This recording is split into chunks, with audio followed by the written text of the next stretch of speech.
Melanie, looking at your assignment again, there was some question about where certain tools were. So I've extended the video window to include all of Photoshop. You will note that this is CS3, not CS4. This is what I run on my laptop when I'm working out of the office. Many of the things are similar. I will kind of go through and address which ones are different.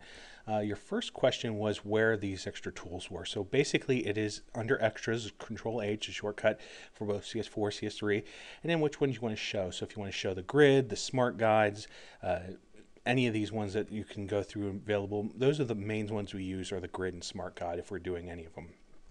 Let me go through that again. You can also turn on your ruler. Sometimes that can be helpful, but once you have the extras on, you can use snap, and you can snap to whatever one you want. You can, usually, often we're doing the grid and sometimes the guides as well. So kind of going through some other tools that you might find helpful. I figured I'd take this time and do some quick covering of a few of these. So if we go to edit, edit has one of the main tools that we often use, which is transform. You've got to have something highlighted. At this point I don't, so let me go ahead and highlight something. I did Control A, and that's basically select all, very similar to Word. So go to edit, transform, and here are the tools that, I'll begin to mention more around week 4.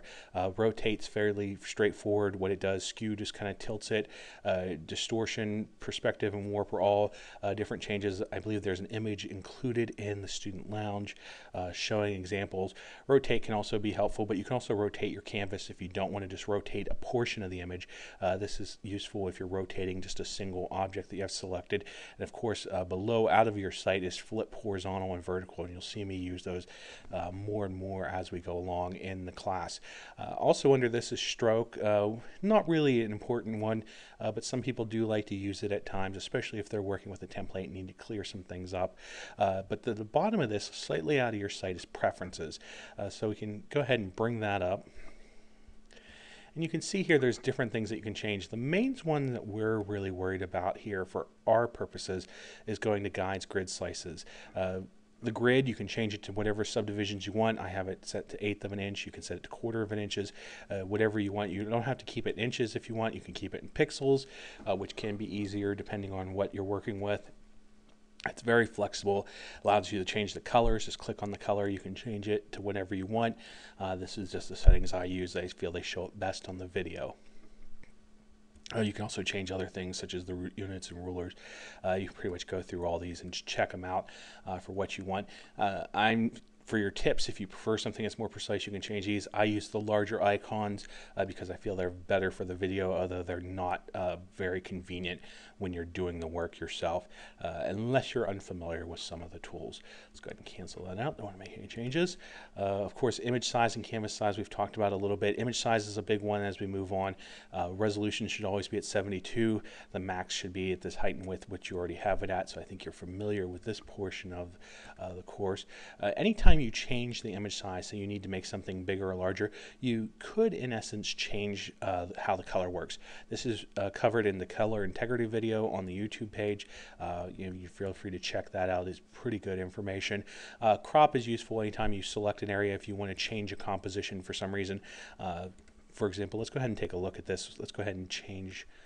Let's start here. Say I just wanted to cut off the edge here, this black. Maybe I just wanted to have it appear that things were going off. I think this is often a useful tip if you decide to do video critiques later on, which will become an option. In changing a composition, often we have a lot of negative space that's not being used. But it's a useful tool if you're not familiar with where it's at. It can be helpful. Let's see. Layers, we're going to talk about more in week 4. Select, you'll see me do select all, select inverse. Interesting one is you can invert the colors. You'll change them to the complements opposite.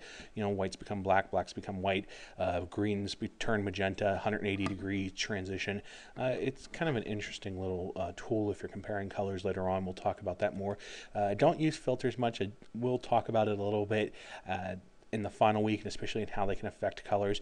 But those are the main tools we're really looking at using. Of course, in addition to the toolbar ones, and anytime there's a tick, just right click and you can pull up the other ones. This is one that's changed. It's G here is a shortcut. It's later in K, it's CS4. It's one of the main ones that we'll kind of be familiar with. Of course, the eyedropper tool, the color window here with the little pull out menu. You can